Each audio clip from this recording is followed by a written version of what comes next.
Hey guys, welcome back to the Bear Connection podcast. You're here with Schuler, Nate, Ryan, Kayley, and Andy. This is Andy's first official podcast as a member of PILT Paranormal. So I think tonight's going to be pretty fun. We're going to let Kayley lead on with tonight's topic. Yeah, you excited? Don't mind if I do. Yeah. Kayley? A tale of two sensitives. It is. What are we going to elaborate on? I'm a sensitive, and also Andy is a sensitive. So we're just gonna chit chat about the two of us. Okay, I like that. Compare, contrast, and questions and answers after from the audience, if you will, I guess. Yes, we need to get this live, but one step at a time.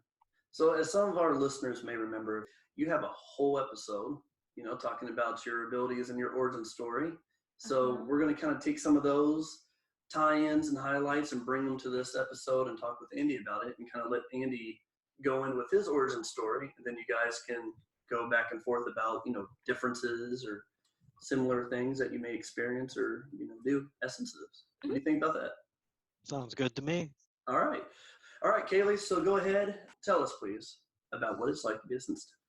Well, I mean, for me, it feels pretty normal just because, it's not like I'm not one of those people that, I see a ghost walking down the road, every single, day, I don't know if it's just because, I just, ignored or something. It's kind of I don't see things, but it's kind of I choose not to see them because, I don't want to see someone's, with their head cut off. Yeah. You know what I mean? So it's kind of I'm intentional about, I don't want to see them, but, it's kind of I feel an essence nearby.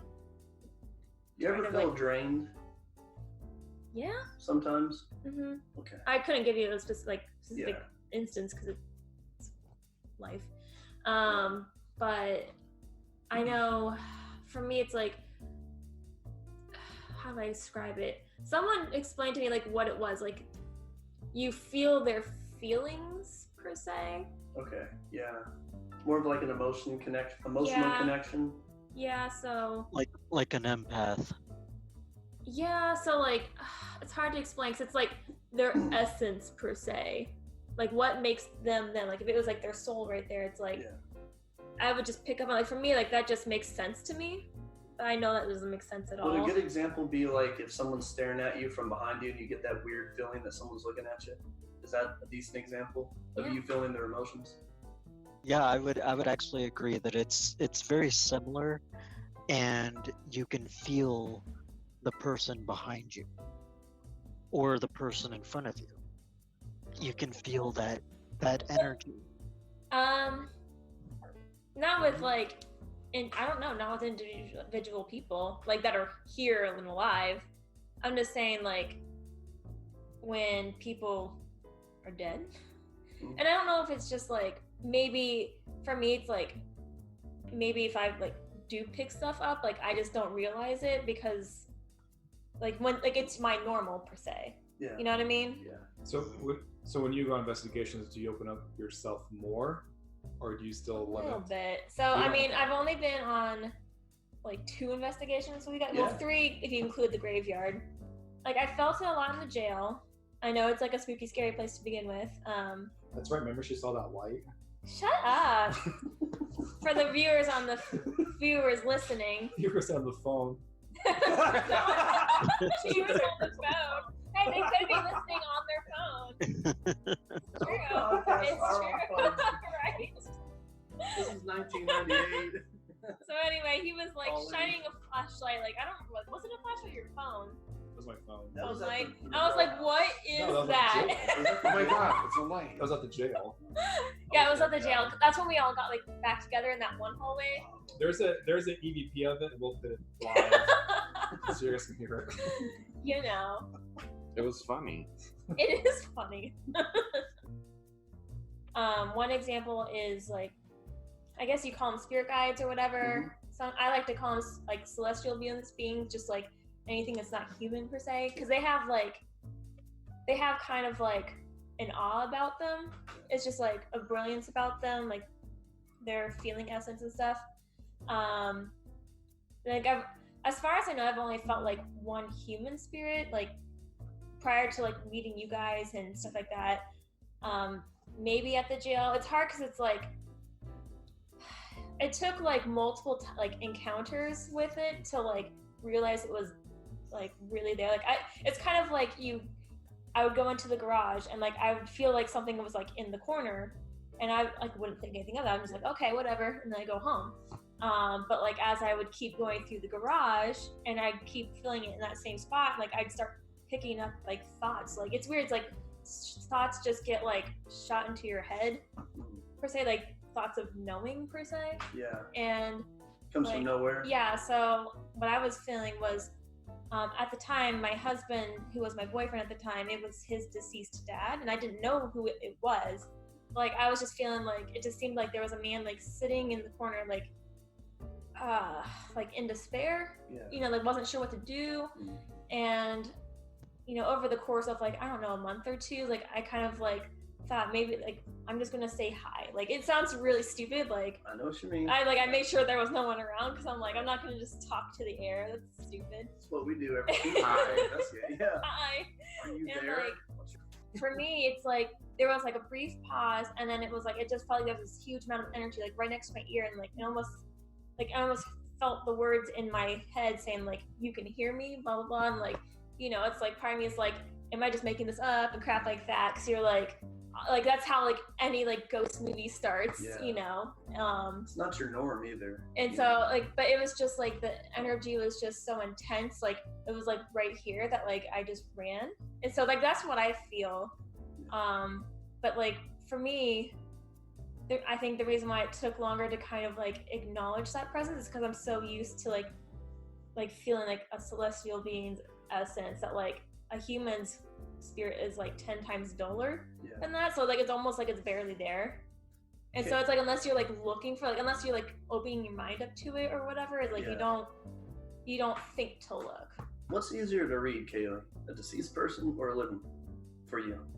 Well, that's the thing is like how do you know if you're reading someone correctly? Because they could be lying to you. There have been like it seems like it happens like way too often, but it's like I'll be thinking the exact same thing as someone else, like at the exact same time.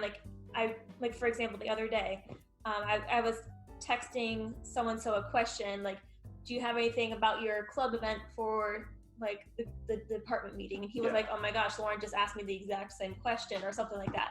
I gotcha. You know, so like examples like that happens like way too often. It's not coincidental. There's something more to it. Or like I'll get the feeling it's like I should go to this restaurant that I really like, but I'm like I'm trying to save money, so I shouldn't. And so I just get this feeling it's like just go, like it'll be fine. And I'll go, and like my friend's family is actually there. Like I'll see them, and they'll invite me over and they pay for my meal. It's like it's crazy stuff like that. And so I don't know.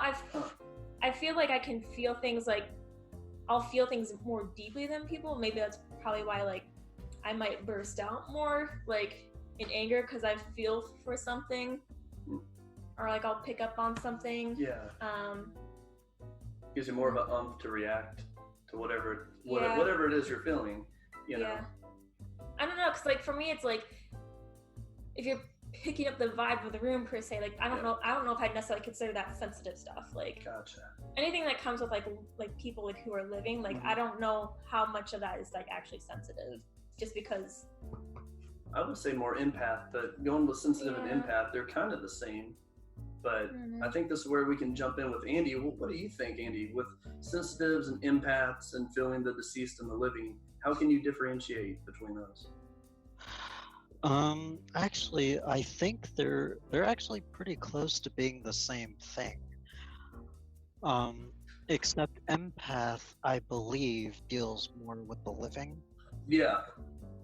I happen to be both. So basically, an empath is like being able to read someone's emotions or sometimes even their thoughts. And an empath is, how do I explain? Well, it's like what I was saying earlier about standing in line somewhere, like maybe a concession stand or something, and you can feel the energy of that person behind you, basically staring at the back of your head. And so That's what I compare it to. It's kind of the same type of feeling. Now, in terms of the other sensitivities that I have, a lot of times it's, well, for me, it started out with being able to see things. Like, I would see things in short bursts, and I still do from time to time. The reason I see things in short bursts is because I'm not fully open yet. I'm still kind of new to all of this.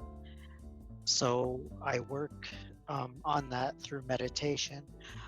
But for right now, I can only see things through like very quick, short bursts. But a lot of times I'll see like a quick flash of light, or I will see a face, or I will see someone walk past a doorway, that sort of thing. And how do they look to you? Are they like see-through, or do they look like a normal person? A lot of times they will look very solid. They will definitely look like an actual person to me. But the fact that they just appear and then disappear definitely tells me that they're not. But yeah, do it. Yeah, absolutely. But yeah, they definitely appear very solid to me. I used to have what I refer to as night terrors, where I would wake up in the middle of the night, just out of nowhere, and open my eyes, and the second I open my eyes, there would be a face, like right up close to my face, maybe about 3-4 inches away. Gotcha. And it would show up and then just disappear. And every time it would be a different face. Yeah. But I'm guessing it was that energy that was waking me up. Yeah, probably. Because I mean, you can sense it when someone's like leaning over you and staring at you. So it was that type of thing for me, and I would open my eyes and boom, there'd be this face, and as soon as I notice it, it's gone. Yeah, I've actually I've only seen like one actual spirit, but that's because it was like my spirit guide and I'd asked to see him. Right. So that's also in the episode that of the podcast that Schuler was talking about. Right. Well, this has been happening to me. This has been happening to me basically since I was very, very young. But I didn't really know that I was a sensitive until like recently. How recent, Andy? Well, I've really started to kind of embrace it just like last year. But all my life, basically, as long as I've been into the paranormal field, I've had sensitives, psychics, empaths, mediums of all sort come to me and tell me that yes, I am a sensitive, and yes, I have a very, very strong energy about me, and that's what draws, spirits to me. That's really cool. Yeah. But the thing is, I never actually believed it until, I started putting 2 and 2 together, and I thought, well, maybe they could be right. That makes me feel better, because that's kind of similar to what happened with me. Is like, people would say, like, one person said that, like, I get he's reminded of an author who like wrote an autobiography about himself, about how like he grew up not realizing he was psychic, and he's like, I think you're like that author. It's so normal to me, like I never even acknowledged it. I was actually referred to as the same author, so I know what you're talking about. Oh really? Which yeah. author? Because he didn't say, like he couldn't remember the author. No, I can't remember the name either. One day I'll find out. It was so many years ago, but I was told the exact same thing, so I do know what you're talking about. And it's like, it's cool, but obviously it's the first time you hear it, so you like, you're just like, okay, whatever. you know, like maybe they're just Right. stuff. Here, And like the first few years that you go through it, it's like it's really scary because like you have no idea what's going on. yeah. So, you know, you tend to freak out about it quite a bit. But as the years went on, I became more and more okay with it, you know. So, I think I was lucky in the sense of like, since I don't really like see them, I feel them. Like growing up, like say if I was a kid playing in my room, like I felt like there was something there like watching me, but like it didn't feel like evil. You know what I mean? So like I just kind of like shrugged it off and like moved on. Like I just kept playing, like I don't know. And I started like once I started taking psychic development classes here in Indy. There's a really good teacher here. I can't remember like what days he does it, like Thursdays and Saturdays. And he does like meditation classes, but he also does psychic development. And so I think it was the meditation class actually where he like one of the meditation classes sessions was he was like meet your spirit guides, and this was literally the first time like he always talked about like, you know, like what spirit guides are and like who they are, and like supposedly you have 5 of them or something. I don't know. That jury's still on that one for me, but so this meditation was like meet your spirit guide, and mine like it came to like it was like we're around a campfire and like it comes to me in like a shroud of like shadowness, and I was like, you know, and then like the next thing it burst open, like basically like the veil burst, and it was like this like the night sky, but like I don't even know how to explain it because it was like so like not anything that like appears like on this earth. Like it's almost like if you took like if you've ever seen like a Little Big Planet video game where it's like it looks like a 2D effect but they're moving around in 3D style, like it was almost like that. And you know, I was like and so at this point the teacher's telling you to like, you know, talk with your spirit guide, like ask it a question, like ask it to like, he said like what you want is validation, is to you know, like validate what you're seeing. Like if they give you a name, like have them validate that name sometime throughout the week. And for me it's like I didn't really like ask his name, like I kind of had an idea what it was, and like but I just kept saying like I want to see your face, and like he finally showed me his face because it's almost like he had 3 different like levels of like security, if you will. I don't know. He seems like a really like he's like a protector kind of spirit. So like, just for side note, like I never mentioned like his name, like or like who he is, like for the most part, just because like he's asked me not to, just because like if I were to say that, like an evil spirit could mimic him. It's kind of like his spiel. And so, you know, I leave class, life goes on, and I want to say like 3 days later, well maybe if it was a Saturday, more like 4 days later, because I feel like it happened on a Wednesday. Like I woke up and I had this dream, like you know how nightmares like they scare you so much that they wake you up? Well, like, absolutely. I had a dream that was like so filled with love that like I ended up waking up, I was like, this is really cheesy, and like I turn around and he's like right there, and like I realized that like I got really scared, and like I looked the other way, and when I came back he was like not like physically there anymore, like visibly, but it was just like it was crazy like how real it was, and I'd never seen it before, and it just like that, I think that's why it scared me so much, because like when you see something like that it's like the hell. Because you're like what's happening. So surreal. Yeah, and like I think the reason why I saw him is because during the meditation I kept saying like I want to see you, like can you show me or whatever. So that's that. I'm not sure where I was gonna go with that, but well actually no, once I saw him I realized that like I'd actually seen him like in dreams like previously, like later in like earlier in life, like throughout my years. Like there are a couple of dreams where like, you know, like sometimes dreams will just stick with you, like they're so vivid that they just stay. Yeah. And I think someone mentioned that might be like a cosmic dream or crap like that, I don't know. But it's just one of those dreams like you just remember it so vividly, and like I remember him being part of that in a certain way.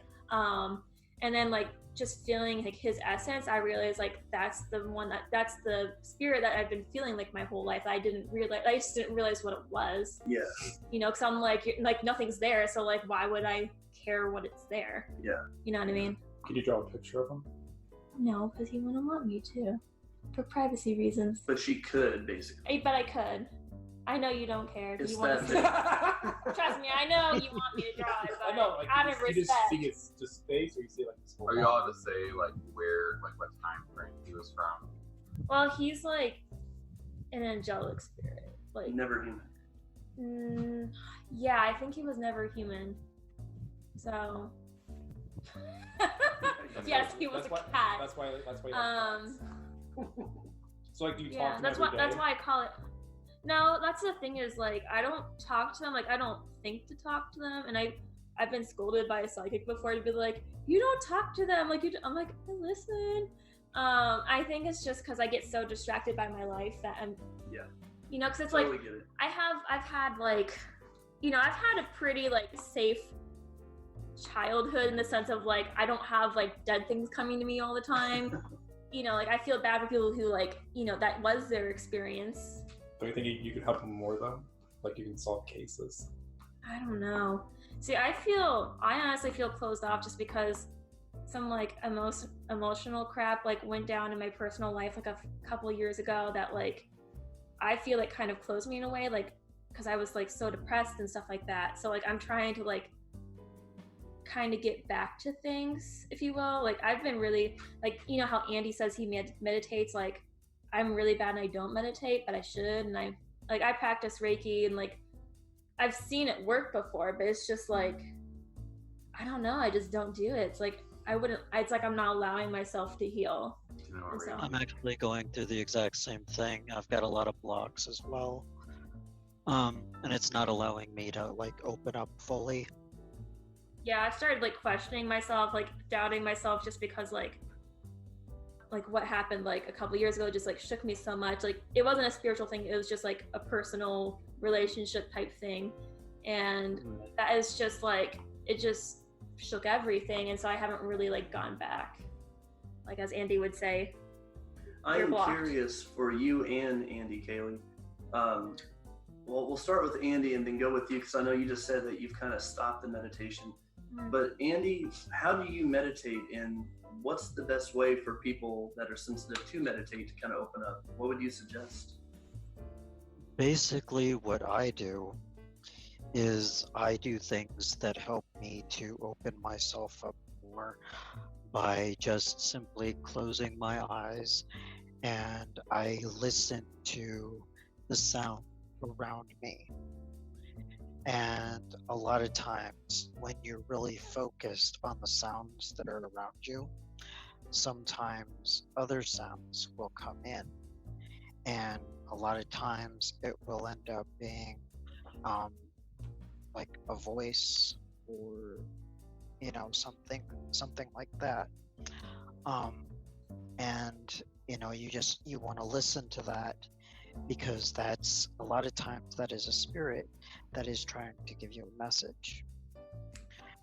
So yeah, basically that's what I do, is I really concentrate on, you know, my environment, and I just go from there.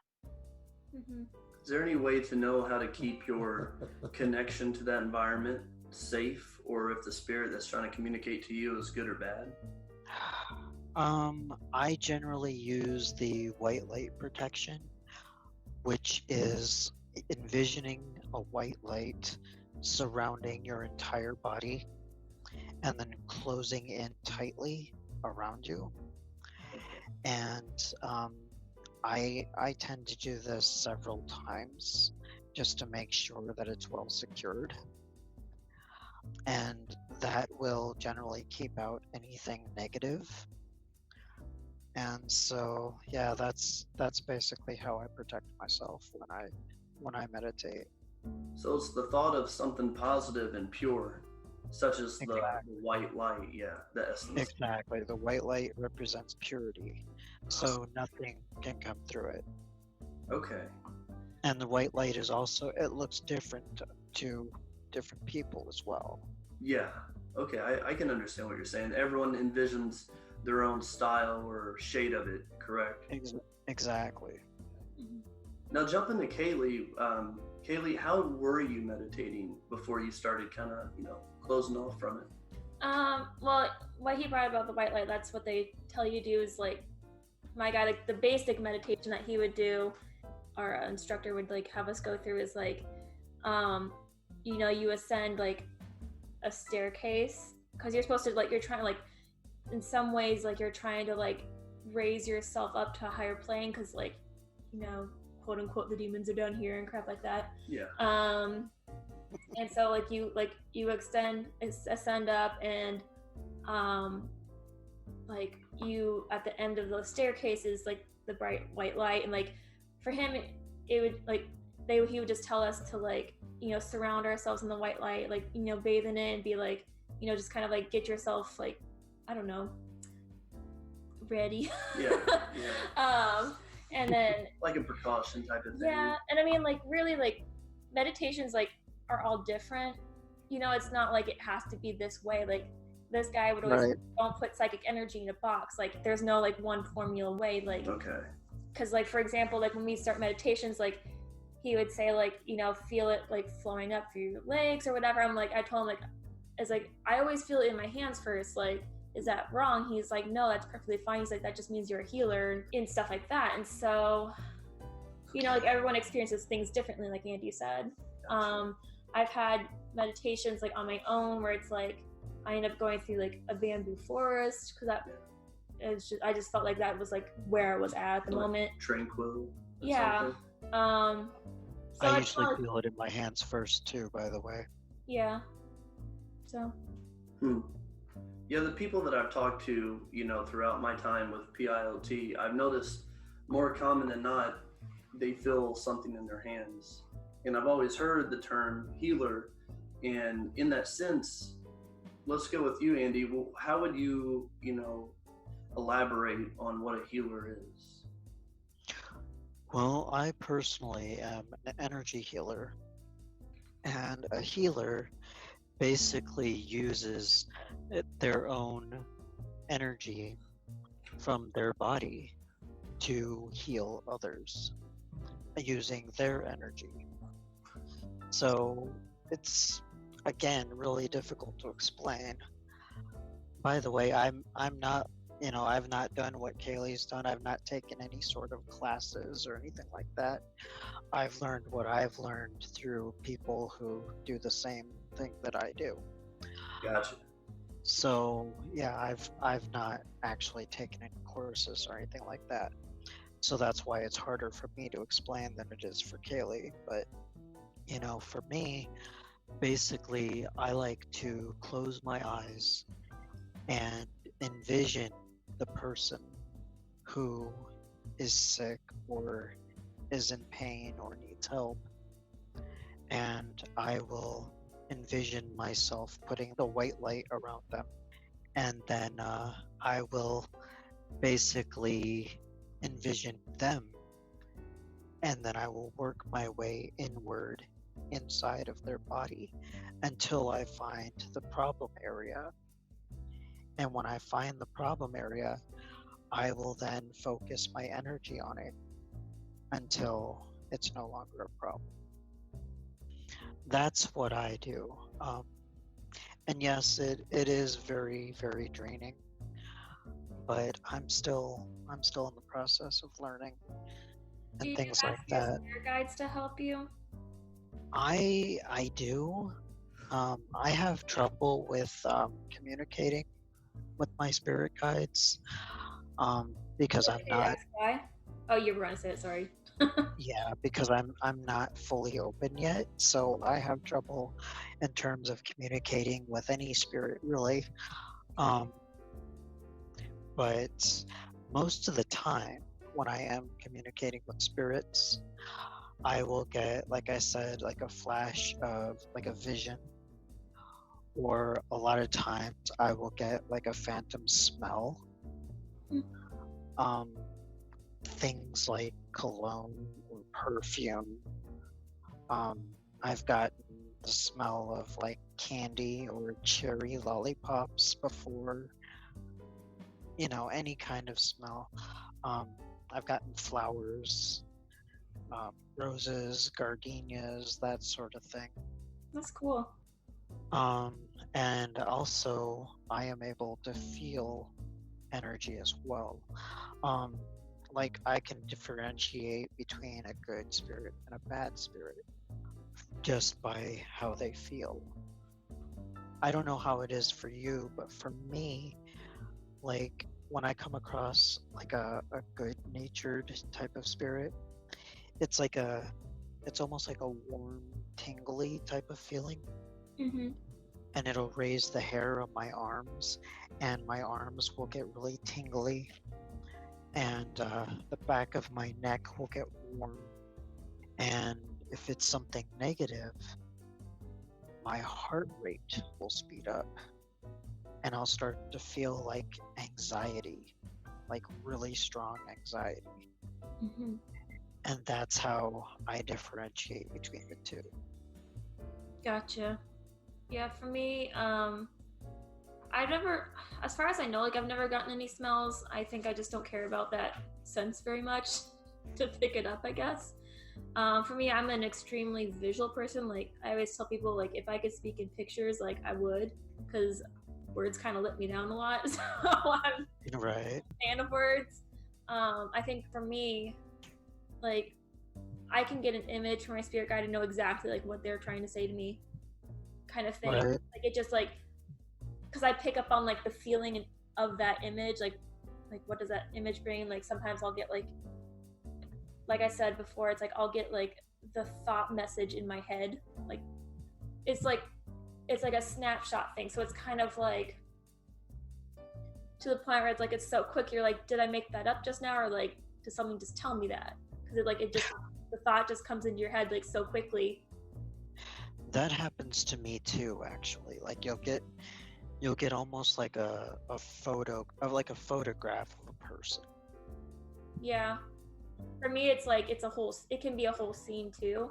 So like, for example, like when I saw like my husband's dad, like I was getting like a visual of like, I knew it was like, it's like I could see the visual so clearly, like of like the guy, like there was like an upside down like bucket in the garage, like one of those like tall plastic buckets you could sit on. Like I just felt like there was a man sitting there like this, you know, just like, what do I do? But like there are times where it's like seeing like, I don't know, like future states. I'm not trying to say like I like can see the future and crap like that, but like I'll get What's that guy's name? Nostradamus. Yeah, it's like I'll get a picture of like how something could be, and I'm like, oh, that's wonderful. Like, but like, you know, sometimes what will happen is like life gets in the way. It's like it prevents you from getting to that image and things like that, or you know, so like I know people, it's ironically people come to me asking for advice. Like I've never like given anyone like really a psychic reading. Like I'm kind of afraid to, because I'm like, I don't want to get it wrong, because I'm kind of a perfectionist like that. But it's like weirdly enough, like people come to me for advice, and like, you know, obviously I use logic, but at the same time, it's like I can kind of like visualize like a future state for them and be like, hey, this could be like your future, but you got to do this, this, and that. Otherwise, you're just gonna be messed up. It's like they're drawn to you. Didn't you do something with like paper or something to read somebody, or they did something? Psychic art? Yeah. Oh yeah, I Tell did us do about stuff. psychic That was art, fun. Kayley. So, thanks for reminding me. Right on, Ryan. Thank you. You won your Congratulations. back.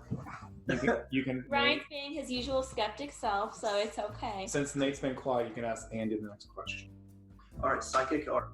Okay, so psychic art real quick. So like one of the psychic development class sessions, and like whenever we go to psychic development class, it's like it's going to be something different every time. Like I think they finally like they're not letting him do psychic art anymore because it's just messy, obviously, because it's dealing with paints. Oh, Because they were doing it at like a psychic store. yeah. If you're in Indianapolis, it's called New Age People.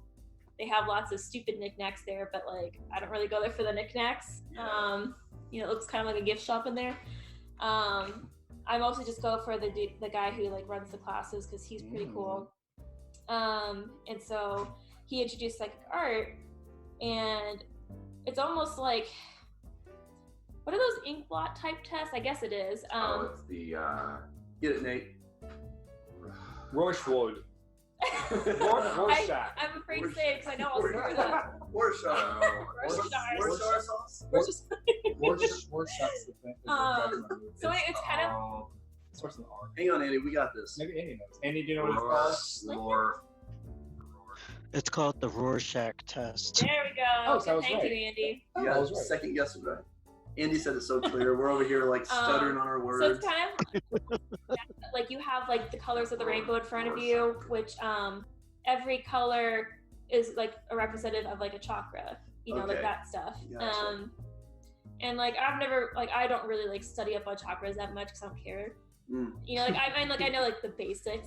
Be like, okay, this means that per se. You're being picky sensitive. Ooh. I admit it. What I is- am.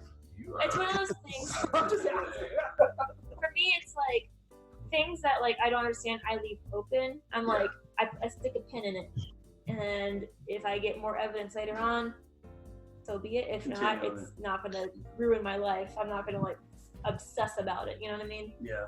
So if Schuler does the test, would you ever? It's not a test. I mean, Like, not a test, but if he does it, would you be able to read what I goes in actually there? did one Oh. last week on Facebook. I saw a demon. let me finish. I 'Cause saw a demon. so, for example, like we each get a partner, and like it's kind of like you'd hold up your hand to kind of like read their energy, and like you would pick up different colors of paint, like that you feel like, you know, I feel like purple or something. You just kind of like Black. squiggle it around the thing.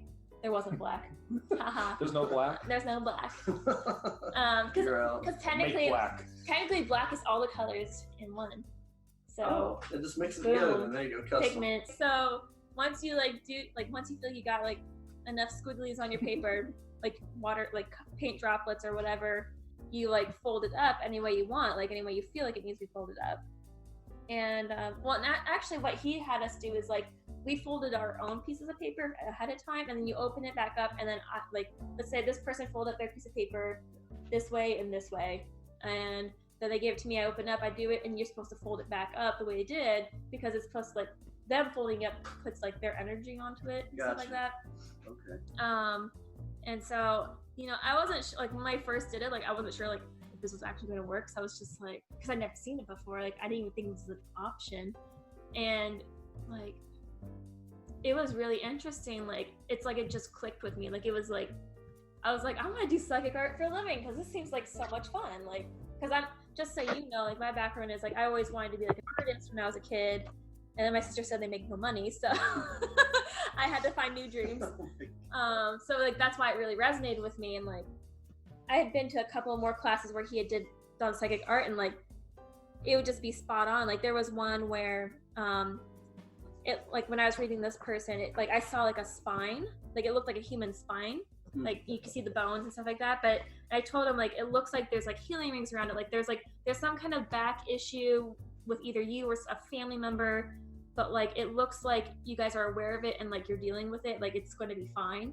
And she was like, you're exactly right. And I was just like, I was like, what? And she like told me like her mom like was having the back problems, and like she'd already been to the doctor, and like they were getting it handled and stuff like that. And I was just like I literally never met this person before. I'm like, that's what kind of like ingrained it for, like that's what did it for me, was just like every time I did those things, like they would always be like spot on. Like there was one where I always like it when it's like a giant like you know, ink blot. But like there was one person where like he did a different exercise this one time where like you fold your own piece of paper and you put the paint on yourself. Gotcha. And then you pass that over to someone else. Like you would just like we were sitting in a circle and we just passed it over. And like this one, like there was no ink blot because she did like very little on it. And I was just like not into reading it. I was like I can't read any of this. I was like, I see a praying mantis and crap like that. Like no, and I was like, I think I see this, and like they're like, ooh, oh, you know, and because I don't know, because apparently like when you see like animals things, like they're supposed to be symbols for things, but like I don't know these symbols because Gotcha. I'm like all new at this. I was just like, so I see a praying mantis, so what, I don't care.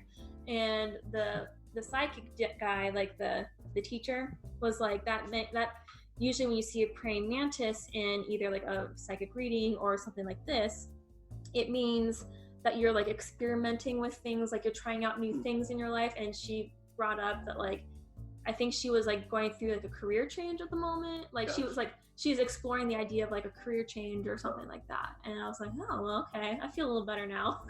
It was one of my off days where I was kind of pissy and didn't really like, that was like my heart wasn't open kind of deal. So I was like, it's good to know that I can still read people even when I'm like ticked off. You just don't care. So yeah, you're on your own. So that's what psychic art is, if anyone didn't know in the room. Andy, what is your take on that, sir? Well, I really don't know anything about psychic art, to be honest with you. But I do give readings of my own. I've just started actually giving private readings, and my readings are intuitive, and I also give like pendulum readings. But I'm currently working on something new. I'm working on developing cartomancy skills. What would that be? Cartomancy is like reading playing cards. Like average run-of-the-mill playing card. I've got a deck of the standard deck of cards kind of stuff. Yep, standard deck of cards. I've got a deck of bicycle cards that I just recently got. And so yeah, I've been basically I've been studying to read them kind of like tarot. It's actually very similar to tarot. It's a little more difficult to learn and understand than tarot is, because tarot has, so many images involved with it. Each card has like very vivid pictures, whereas playing cards do not. So it's a lot of memorization in terms of what the cards mean to you and things like that. But everybody has a different interpretation of what each card means. So it's very difficult to learn because it's not something that you can just hop on YouTube and learn, simply because everybody has different interpretations. Andy, I think Nate had a couple of questions for you regarding this theory. Okay. Do you have an actual question? Well, or a sarcastic question? No, it's Nate, not me. Oh, okay. I thought Nate said Ryan. It's okay. I will jump on with Nate here. I'm sorry, I'm going to cut in line real quick, Nate. My question, first off, is how do you go about understanding to read these cards, Andy, compared to the tarot cards? No, not Google. Go ahead, Andy. Well, there's a little bit of numerology involved. You want to start with the number and then the picture for each card. And then once you have read what each number and picture means, you want to basically use numerology to string them together to come up with a full message.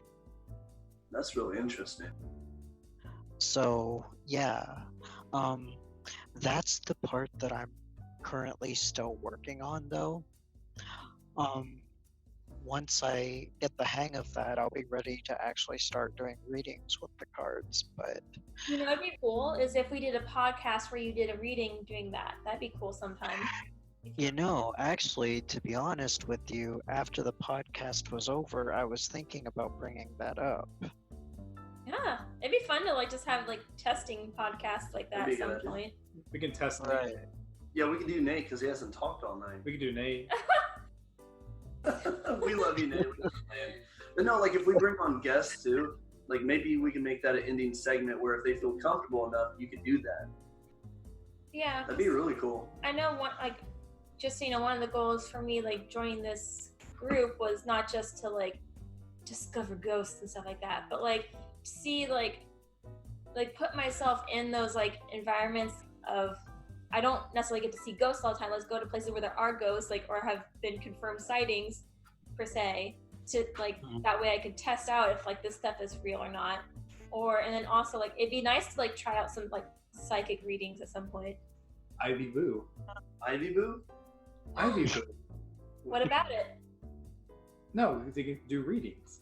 They didn't have that last year. That would be unique. That'd be different. Well, and like for me, it's like I'm not necessarily for Andy, but for me, like I'd probably like offer them for free just because I'm learning. That'd be Makes cool. the most And sense to me. And it's interactive too. What I do is I offer my readings for free, but there are those people who feel that, I gave them such a good reading that they insist on paying me, but I don't accept money. So what I tell them is I will accept small, inexpensive crystals, since I am also a collector of crystals. I totally agree with that. But yeah, ultimately, Ryan's idea of doing that at the Ivy Boo, which is a local Indiana event that we did last year. If we get invited. Yeah, if we get invited to go back to it, because these events. What did you like? Did you guys do something? No, Ryan I was abandoned to give candy to the kids. What? Ryan is a good guy. He ended up getting Because I was a new person, I got kicked out of the room to go get candy to the kids. You were manning the table. Andy, it's a local Indiana event that we did. And we do any events that we're invited to that we can get to where we put out our name or we talk to people and we share stories. And what Ryan is trying to say here is if we get back to this event or another, we could have Kayley try to do some readings and see if, people are interested with that. Or sit at the table giving candy to kids. Or sit at the table and hand candy to kids. Or along with that, what we could do is do a live video chat with you, Andy, and have you and Kayley both doing that. And I think that'd be cool because you have it in person, and then at the same time you have the same thing going on, but with someone from another state, do a video chat. And I think that'd be a cool experiment at the same time as people having an interaction. Are you down for that, Andy? Yeah, I'm down for that. I don't think anybody had Equipment. I don't think anybody had that last year. What's that? The readings Psychic and stuff? stuff. It didn't. So I guess so let's say we're on investigation and we call you in or do a video chat. Would you be able to feel anything if you were on a call? Absolutely. Yes. Some people can. Okay. I do a lot of long distance work in terms of like with my healing and things like that. So yeah, I would absolutely be able to. Okay. It's something we could try out. I mean, it doesn't hurt to Well, try. no, I didn't know how that worked. I think it'd be a very I don't know. interesting approach. I've never tried it, so I don't know. For sure. I mean, we'd have Kayley in person, and then we'd also have Andy's feelings from a video chat from another state. And when combined, We are Captain Planet. I'm heart. Nate, did you still have any questions for Andy? An after thing. When did you discover that you had these abilities? It started at a very young age, but I, like I said, I really didn't start to embrace it until about last year. But I've been able to do this for a very long time. So I would say it started for me probably around the age of 5 or 6. Okay. But yeah, I mean, I just haven't used it a whole lot until recently. How do you recognize it, Andy, when you were 5 or 6? Do you remember anything significant that stood out during that time? Just like the flashes of images that I would get. Like I said, it all started with the images, and that for me went on for several years. And then after that, it started turning into like certain smells. Okay. And it basically, being a part of the paranormal community, helped open me up a lot as well, because I became more open to the possibility of spirits actually existing. Gotcha. And that does open you up quite a bit. But the more that you experience, the more open you become. It's very true. Yeah. Oh, I think Ryan has a question. You have a point. Did you tell your parents or anybody when you were younger about it at all, or did you keep it? No, actually, I still haven't. I know you guys are in the same boat because you haven't. Puppy knows. Yeah, I don't think they would really care all that much. But I haven't told very many people at all, to be honest with you. Okay. Yeah. Well, that's what Ryan was sidetracking with Kayley here, because Kayley hasn't really shared too much of her sensitivity with her fellow family and friends. Your parents listen to the podcast? I don't even know they exist, dude. No. They haven't told me you're even doing this at all. I think they know now, because like they know like I'm part of like a paranormal investigative team. It was brought up like once, like. But they don't know that you're sensitive. She's like a superhero. And why are we hiding this? It's personal. Because a lot of people don't believe in it, and so. Yeah, exactly. There's a lot of people that will look at you cross-eyed if you. Don't be scared of who you are. Ryan and I are just don't be afraid of who you are. The more you know from actually, I mean, there's some people who know, like, there's like close friends who know, but they're like, they're in this world too. Like, like they're not necessarily psychics, but they like enjoy this stuff and whatever. The reason my husband discovered it, like, I kind of like kept it a secret from him for a while, because for like we had been dating for 3 years, and then now we've been married for 4 years, and so like it took until like year 2.5 for me to like, maybe it was year 3. I think it was year 2, to tell him, like, to like let him know, because I'm like, when we were like early on dating, like he was like adamant about like ghosts don't exist, and like for him, like it would have been a deal breaker, and like, so I was kind of just like, in my mind I was thinking like, well, maybe I should break up with him, but I was just like, I have this feeling that like, I have this stupid feeling that like, let's say like God has like wants us to like be together. I'm like, I don't know why. I had the feeling that he would one day like come to like my side of thinking, or like understand it. Like, it's just like this wasn't the right time to like bring it up.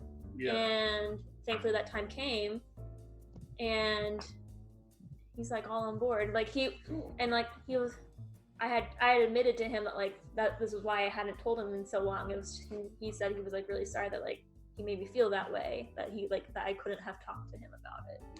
Yeah. And I think for him, like, it impacted him more because I told him the story about his dad, like about, and you can like hear this in one of the podcast episodes, if it's still episode 2 or something. It is. But like basically, like his dad and I worked together, like, because Brian was going through lots of like emotional depression, like guys go through self-hate, it's just like he never really worked through his emotions after his dad died, and so he and like his dad and I were like helping him to like emotionally mature per se, like to like overcome this. And basically after we were married, like I didn't really like feel him anymore, like until like the night I admitted it to him. Like I realized, like, hey, this happened.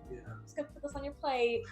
Here you go. And like it, like I felt like the guy came back. Like, let's say like he came back from heaven, because like he wasn't here anymore. Like he had gone away somewhere else. Like he, like what he needed to get done was done, and he left.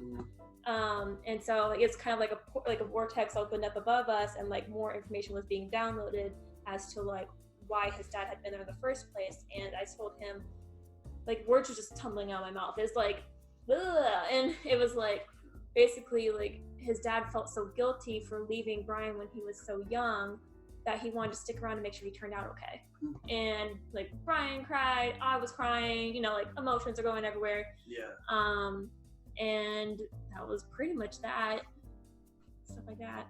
Interesting. I think there's like a family photo where like I swear there's like an orb in there, and it's like a Christmas family photo. Like we're all in it except for the dad because he's not there, and like like the orb's like right on Brian's arm, and so I could have photoshopped it out because I have that capability, but I intentionally left it in there because I was like, I feel like this was his dad being in the photo with him. It's really interesting.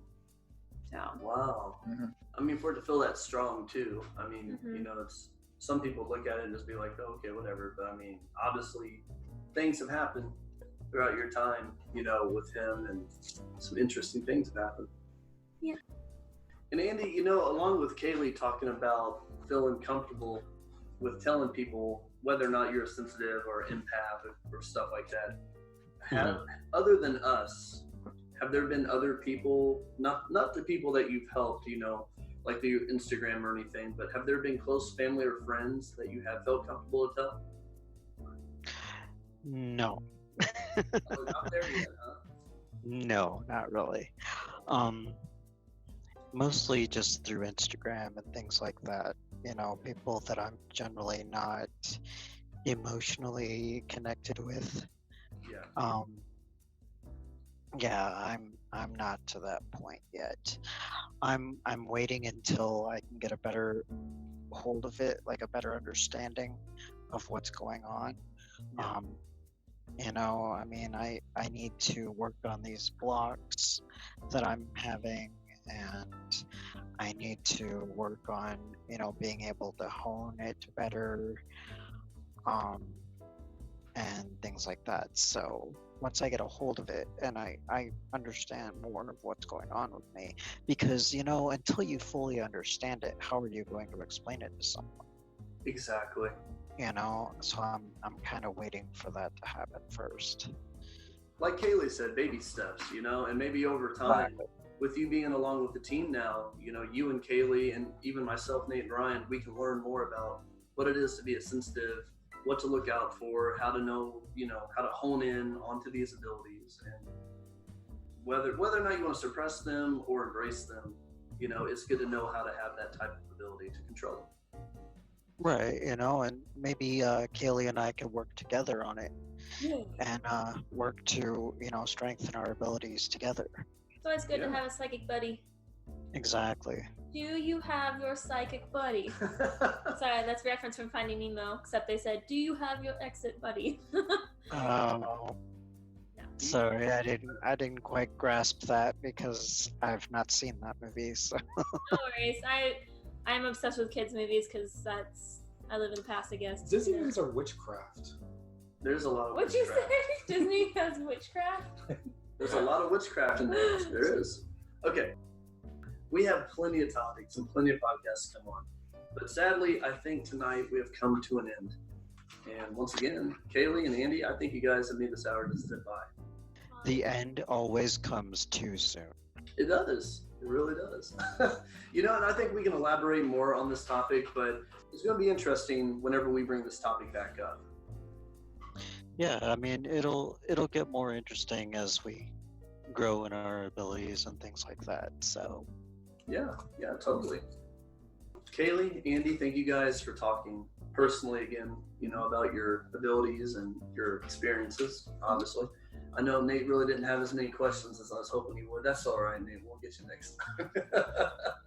Good conversations. Well, before we go, if anyone out there listening wants to contact us, all you got to do is go to Google, type in PILT Paranormal. You'll find our Facebook page, Instagram, website, all that good stuff, and our updates on Instagram. We'll have them on there too. You know what? I think Ryan has one more thing here. No, Ryan, Kayley? Nope, I got nothing. Nate's still quiet over there. Yep, so nothing there. But yeah, you know, thank you guys for listening, and we hope you stay tuned in for our next episode. You guys don't have anything else? I don't think I do. So I think we're good to go. All right. Once again, thank you guys for listening to the Para Connection podcast, and we will speak with you next time. And until then, stay frosty.